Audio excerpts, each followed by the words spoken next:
नमस्कार दोस्तों, आप सभी का स्वागत है आपके अपने चैनल जॉब जॉय में। तो दोस्तों, जैसा कि आप सभी को पता है, एसएससी सिलेक्शन पोस्ट का एग्ज़ाम अभी आपका ऑनगोइंग है और सिलेक्शन पोस्ट के एग्ज़ाम में जो आपका नया वेंडर है उसकी किस तरीके से पोल खुलती हुई यहाँ पे नजर आ रही है। जैसा कि ये लोग एक भी एग्जाम को सही तरीके से कंडक्ट नहीं करवा पा रहे हैं, एग्जाम से ट्रांसपेरेंसी नाम की कोई चीज यहाँ पे नहीं रह गई है एग्जाम में, और सर्वर इश्यूज इनके लगभग हर शिफ्ट में देखने को मिले हैं। 15 से 20 सेंटर्स पे एग्जाम्स जो हैं वो लंबे समय तक के लिए कैंसिल कर दिए गए हैं। अब इस चीज को लेके पूरा जो ठीकरा है इन लोगों ने टीसीएस के माथे फोड़ दिया है, और जो एडिक्विटी है इसने टीसीएस के ऊपर ऑफिशियली एक केस यहां पे दर्ज करा दिया है। ये लोगों का कहना है कि जो एग्जाम में गड़बड़ियां हो रही हैं, जो शिकायतें निकल के सामने आ रही है, ये सब टीसीएस करवा रहा है। ऐसा हमने बिल्कुल भी नहीं किया है, हमारी तरफ से चीजें बिल्कुल फेयर तरीके से काम कर रही हैं, और जो सारा यहां पे गड़बड़ करवा रहा है वो टीसीएस करवा रहा है, ऐसा एडिक्विटी का कहना है। तो दोस्तों, इन सभी चीजों के चलते हुए क्या यहां पे सीजीएल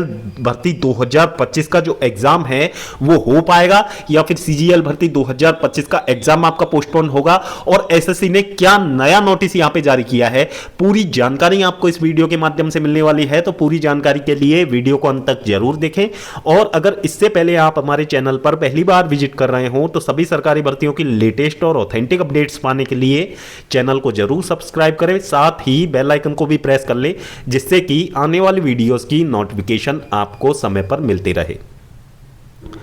तो भाई, सीजीएल भर्ती 2024 के मेंस एग्जाम के बाद में कैंडिडेट्स की लगातार एसएससी से डिमांड रही थी कि आप अपने सिलेक्शन प्रोसेस में सुधार करें। बहुत सारे सुधार की आवश्यकता एसएससी को है, जिसमें कई तरीके की कैंडिडेट्स की डिमांड्स थी। पहली तो इनकरेक्ट जो क्वेश्चंस हैं वो आप सेट ना करें, क्योंकि सीजीएल भर्ती 2024 के मेंस एग्जाम में आपने देखा था कि 19 क्वेश्चंस रॉन्ग पाए गए थे, जिसने कि सिलेक्शन में बहुत सारा डिफरेंस क्रिएट किया था कैंडिडेट्स के लिए। फिर कैंडिडेट्स की और मांग थी कि यहां पे यदि आप जो रॉन्ग क्वेश्चन यहां पे डालते हो उनके लिए ऑब्जेक्शन फीस आप लोग यहां पे चार्ज ना करें, क्योंकि ऑब्जेक्शन फीस के ऊपर एसएससी काफी मोटी कमाई यहां पे हर साल कर लेता है। लगातार प्री और मेंस में इतने ज्यादा रॉन्ग क्वेश्चंस डाले जाते हैं तो कैंडिडेट्स को मजबूरन उन पे ऑब्जेक्शन करने के लिए 100 रुपए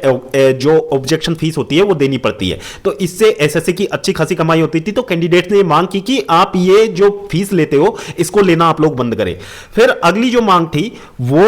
आपके रिजल्ट में डिले को चलते हुई थी कि रिजल्ट में आप लोग इतना डिले आखिर क्यों करते हैं। एग्जाम हो जाने के बाद में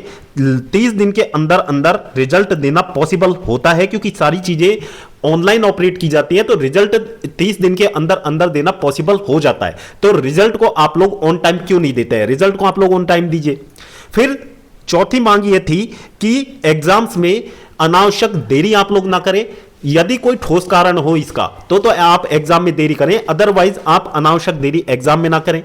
फिर पांचवी मांग यह थी कि आप एक प्रॉपर एनुअल एग्जाम कैलेंडर जारी करें, और जो सारी एग्जाम हैं वो इस एग्जाम कैलेंडर के अकॉर्डिंग ही कंडक्ट करवाई जाए। ये नहीं कि एग्जाम कैलेंडर में एग्जाम्स की डेट्स जो है वो लगातार ऊपर नीचे की जा रही हैं। तो ये मांग थी हमारी।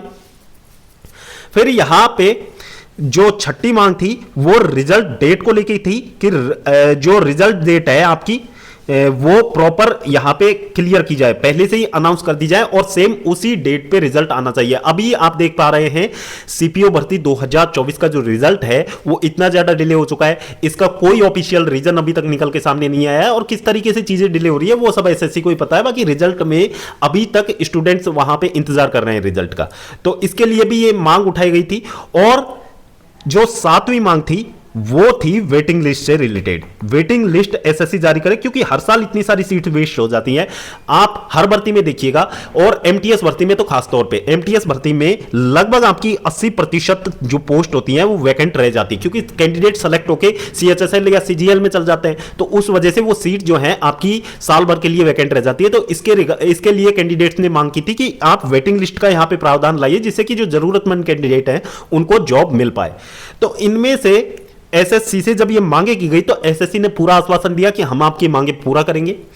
अब एसएससी ने मांगे कुछ इस तरीके से पूरी की है। यहां पे एसएससी ने सबसे पहले तो टीसीएस का जो टेंडर था उसको समाप्त किया और टीसीएस को बाहर का रास्ता दिखाया। उसके बाद में एक कंपनी लेके आता है जिसका नाम होता है एडिकिटी, और जो पहले से ही बदनाम थी। एमपी में जितने भी एग्जाम्स इन लोगों ने करवाए थे, सारे एग्जाम्स में इन लोगों ने घोटाले किए थे, पेपर लीक्स में इनके नाम थे, एग्जाम को प्रॉपर वे में कंडक्ट नहीं करवाने को लेकर ये बदनाम थी ये कंपनी। फिर इसको एसएससी जैसी इतनी रेपुटेटेड एग्जाम करवाने का जिम्मा यहां पे दिया गया, और यहां पे जो रिजल्ट निकल के सामने आते हैं वो बिल्कुल एडिक्विटी के इतिहास से बिल्कुल रिलेट कर जाते हैं। यहां पे चीजें क्या होती है कि एग्जाम देने गए कैंडिडेट्स का सबसे पहले तो सेंटर 500-600 किलोमीटर दूर दे दिया गया, और इतनी दूर दूर सेंटर देने के बाद में कैंडिडेट्स जब एग्जाम देने एग्जाम सेंटर पे जाते हैं तो वहां पे सिस्टम का जो माउस होता है वो प्रॉपर ढंग से वर्क नहीं कर रहा होता है। दूसरी चीजें ये देखने को मिली कि कोई किसी अनजान जगह पे कैंडिडेट एग्जाम देने जाता है तो सबसे पहले कैंडिडेट गूगल मैप पे जब सेंटर का नाम सर्च करता है तो गूगल मैप भी सेंटर को ट्रेस नहीं कर पा रहा है। तो ये चीजें यहां पे देखने को मिली, सेंटर ट्रेस ही नहीं हो पा रहे हैं गूगल मैप पे, यानी कि ऐसी ऐसी जगह इन लोगों ने सेंटर दे रखे हैं जिनका गूगल मैप तक को पता नहीं है कि सेंटर कहां है, तो कैंडिडेट का पहुंचना इंपॉसिबल हो जाता है। फिर तीसरी चीज यहां पे क्या देखने को मिली, सेंटर ऐसी ऐसी जगहों पे दिए गए जिसमें फर्स्ट फ्लोर पे एग्जाम चल रहा है, सेकंड फ्लोर पे कोई रह रहा है और बगल में कंस्ट्रक्शन साइट है तो वहां से आवाजें आ रही हैं, तो नॉइस डिस्टरबेंस जो है वो सभी एग्जाम्स में देखने को मिला है। इस तरीके की चीजें यहां पे एग्जाम्स में देखने को मिल रही हैं लगातार, और अभी तक भी जितने एग्जाम्स अभी चल रहे हैं उनमें ये प्रॉब्लम आपको कॉमनली देखने को मिल जाएगी नॉइस डिस्टरबेंस की। फिर बात कर लेते हैं कि जो चौथी कमी यहां पे देखने को मिली उसमें प्रॉपर सिक्योरिटी का ना होना भी यहां पे सम्मिलित किया गया, यानी कि एग्जाम सेंटर पे कैंडिडेट आ रहे हैं जा रहे हैं, किसी की कोई रोक टोक नहीं, किसी को बिना प्रॉपर चेकिंग के आप लोग अंदर भेज रहे हैं, और जो इन्विजिलेटर होते हैं उनके पास एग्जाम हॉल के अंदर वो लोग अपने मोबाइल से सेल्फीज ले रहे हैं, रील्स बना रहे हैं। मोबाइल का एक्सेस उन लोगों को किसने दिया इसका कोई अता पता नहीं, इस पे जवाब ना तो एडिकिटी ने दिया ना ही एसएससी ने दिया। फिर चीजें यहां पे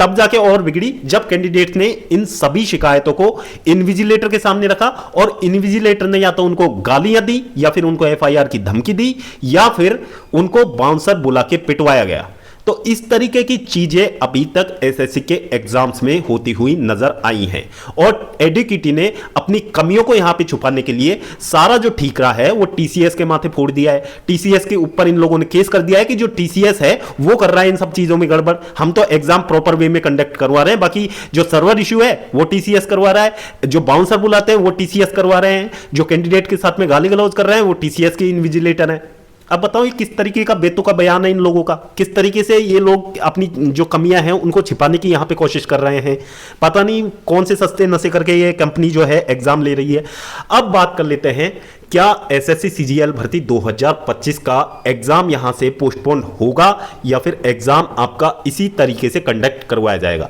तो दोस्तों सबसे पहली चीज, यदि आपका एग्जाम इसी वे में कंडक्ट हुआ तो ये मान लीजिए कि मेहनत करने वाले स्टूडेंट के लिए यहां पे कुछ भी नहीं है। एसएससी में जॉब लेने का कैंडिडेट सपना छोड़ दे यदि कैंडिडेट सिर्फ मेहनत के बल पे यहां पे एग्जाम देने आ रहा है तो, क्योंकि एसएससी इतनी ज्यादा कमियों के होने के बावजूद भी अपने प्रोसेस को रोकने को तैयार नहीं है, सुनने को तैयार नहीं है, और एसएससी ने यहां पे इन सभी चीजों से बेखबर होते हुए यहां पे एक नोटिस यहां पे जारी कर दिया है जिसमें आपकी दो बड़ी एग्जाम, एक तो एसएससी स्टेनोग्राफर ग्रेड सी और डी की एग्जाम डेट यहां पे जारी कर दी है, 6, 7 और 8 अगस्त को आपकी एग्जाम होनी है। फिर यहां पे कंबाइंड हिंदी ट्रांसलेटर की जो एग्जाम डेट है उसको भी इन लोगों ने फाइनल कर दिया है, तो 12 अगस्त को इसकी एग्जाम होनी है। और दोस्तों 4 से 5 दिन बाद आप ये देखोगे एसएससी सीजीएल का जो एग्जाम से रिलेटेड जो नोटिस है वो भी जारी करने वाला है, जिसमें एग्जाम की डेट्स जो है वो आपको देखने को मिल जाएंगी। यानी कि एसएससी को इस चीज से रत्ती भर भी फर्क नहीं पड़ता कि एग्जाम किस तरीके से यहां पे कंडक्ट करवाई जा रही है, एग्जाम्स में पारदर्शिता कितनी है, एग्जाम कंपनी किस तरीके से यहां पे एग्जाम को कंडक्ट करवा रही है, उनका मैनेजमेंट क्या है, उनका सिक्योरिटी क्या है, ये सारी चीजें एसएससी ने नजरअंदाज कर दी हैं। एसएससी ने सिर्फ टेंडर दिया है और एसएससी को सिर्फ यहां पे एग्जाम कंडक्ट होनी चाहिए, बस एसएससी को इतना चाहिए। बाकी किसी भी तरीके से एग्जाम कंडक्ट हो, एसएससी को इस चीज से बिल्कुल भी कोई फर्क नहीं पड़ता है। एसएससी के वर्तमान रवैये से यही लग रहा है, लेकिन कैंडिडेट्स जो हैं वो इस चीज को बिल्कुल भी एक्सेप्ट नहीं करना चाहते हैं और नहीं भी करना चाहिए, क्योंकि साल भर की मेहनत होती है कैंडिडेट्स की। 5-5, 6-6 साल से कैंडिडेट्स मेहनत करते हुए लगे आ रहे हैं इन चीजों पे, तो कैंडिडेट का जो फ्यूचर है वो यहां पे दांव पे लग चुका है। तो इसमें यदि सीजीएल का एग्जाम इस तरीके से कंडक्ट होता है तो कैंडिडेट्स का जो करियर है वो पूरी तरीके से बर्बाद है। तो इसके लिए जो हमारे एसएससी के सभी सीनियर मोस्ट टीचर्स हैं उन्होंने ये फैसला लिया है कि सीजीएल का एग्जाम इस कंपनी के हाथों तो बिल्कुल भी कंडक्ट नहीं होने देना है।